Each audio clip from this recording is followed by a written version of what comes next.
This is the Spirit and Wellness Show. It's news and information from a higher perspective. News and information. Your host, Harry Wilkinson. Hello, and welcome to the Spirit and Wellness Show.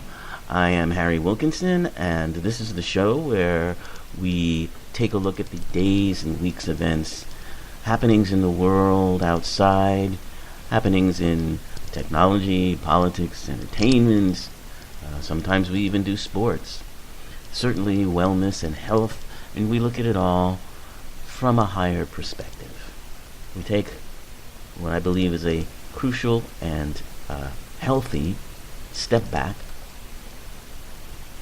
and take a new perspective on all the things that we get inundated with throughout our day and throughout our week. You know, our new technologies, as they continue to proliferate in abundance, also continue to offer us all kinds of information, bombard us, if you will.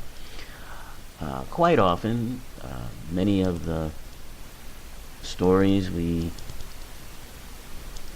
get exposed to from the news, many of the ideas and thoughts that are expressed or are curated by those in the media who are our gatekeepers, those people who decide what gets on the air or in print and what doesn't. Many times what we are bombarded with is at the very least, provocative, but more often titillating, maybe infuriating in other ways, and they're designed to be so. They're designed to push buttons, so that gets people to pay attention, to listen, at least for a few moments, and that gets ratings, and then ratings begets advertising dollars, and so it goes. So we get caught in the crossfire of all of that. So knowing how to take that step back and look at things from that higher perspective. Now, if you've listened to this show before, you know that my perspective is a little bit, different from others. I do take a more metaphysical or spiritual approach to this. My perspective is that we exist as metaphysical beings beyond our physical bodies, and as such we are actually creating everything around us, and we're creating it for a reason. We are creating it to have experiences which help us to reconnect with our highest selves, and through that reconnection, expand. I believe we create this human experience to have these experiences of overcoming, of transforming, of feeling limited when in truth we really are not, and then expanding to find out that we're not as limited as we thought. More and more, I believe that is the purpose, the meaning of the experience that we create for ourselves from the highest level that we exist on. Some people believe that, who have a spiritual perspective on things, think we come to this plane of existence, this mundane life, if you will, to have lessons, to learn, to be taught lessons. But I don't adhere to that belief so much. I did many years ago think that was part of it. But as I have expanded and grown, what I have experienced and what I have come to understand is that it isn't about learning, It's about reawakening. It's about having that experience of reawakening. Because at the highest level of our beings, we already know everything that we need to know. Now, we might create this sort of hologram of a world to have experiences of learning, of feeling that we are learning lessons. Because that too is something to have an experience of. If you exist at the highest level of being, what I call divine mind, you don't have those experiences. Because everything is already known to you. You don't have any experience of a concept of limitation, or a concept of fear, that there's something to be afraid of, or a concept of loss. So in creating these hologram worlds that we live in, and defining a human experience that feels limited, where you are supposed to have certain levels of limitation and so forth, that you eventually grow beyond, that's an experience. From our perspective, you can think of it as we go to the movies to see and experience things in stories that we might not experience in our daily lives.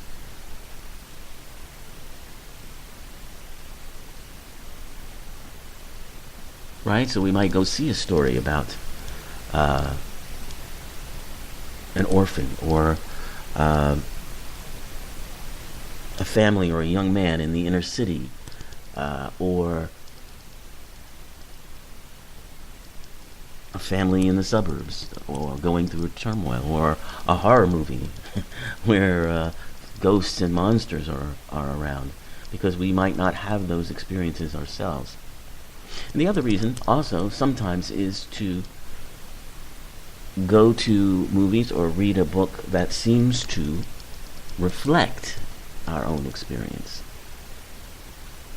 to connect or bond with something or someone that we relate to in a way. And so on a much higher level, on a much more, as they say these days, meta level, we are doing the same thing from a metaphysical perspective. And so when you view all of these potentially troubling stories, ideas, personalities from that lens, from an understanding of this is something we're creating to have experiences of, and ultimately this is an illusion that we're creating, and that we will change when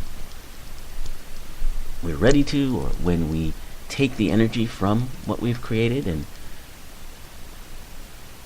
move it into something else. And as creators, we have the power to do that. And as I've said often at the beginning of these shows, the power to do that is within. It starts with being mindfully aware of how you're feeling about a particular situation. Letting those feelings be without judgment. And when they have reached maybe a peak or a crescendo, change your thought. Become aware that this is something you've created at a much higher level. And look at it from the perspective of how detailed, how amazing this creation is. How real it feels. Whether it makes you feel angry or scared or sad, or in some cases, maybe it makes you feel joyful, happy, whatever. The detail that went into creating this story, this idea, this personality, this creation, it's all you. It's all us, connected in, as I call, divine mind. And it's amazing, amazing, amazing illusion, an amazing holographic design, if you will. And when you get to that understanding, and you might have to fake it till you make it, but when you come, or start to become aware of that, it changes everything. It changes everything. But you don't pursue it in a way where I'm going to change this. You simply enter it, appreciate it for what it is, and then you can take the energy from it without any kind of thought about a goal. In other words, I'm going to change this to be this. You don't even think about changing it. You just simply go into it. And it will change on its own. So if you're looking for ways to deal with things that are going there in the so-called outer world, things that might be upsetting you,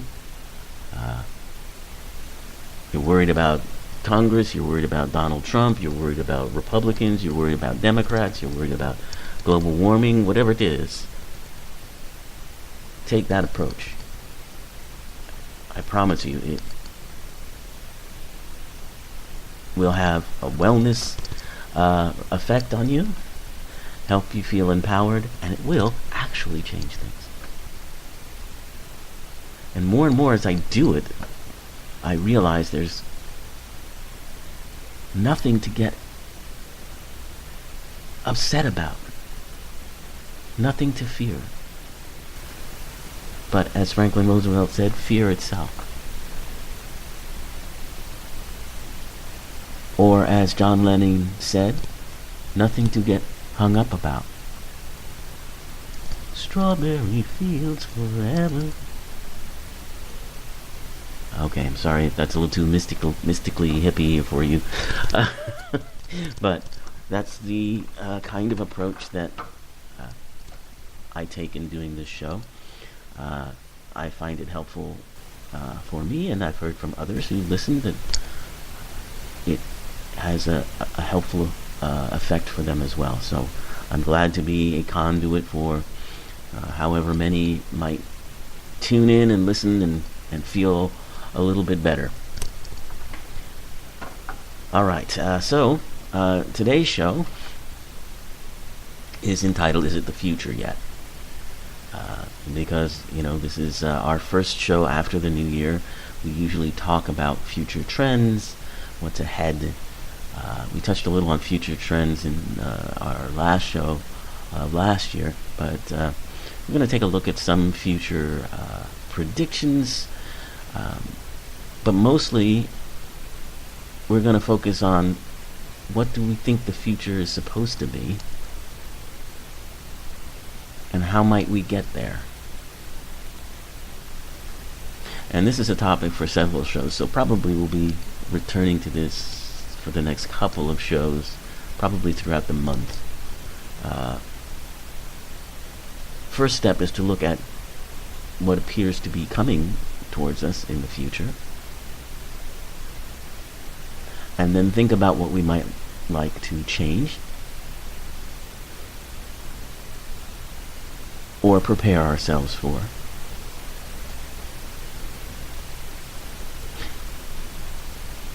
And then find some approaches, including meditation and mindfulness, that we might be able to pragmatically do something about. So before we get into the beginnings of that,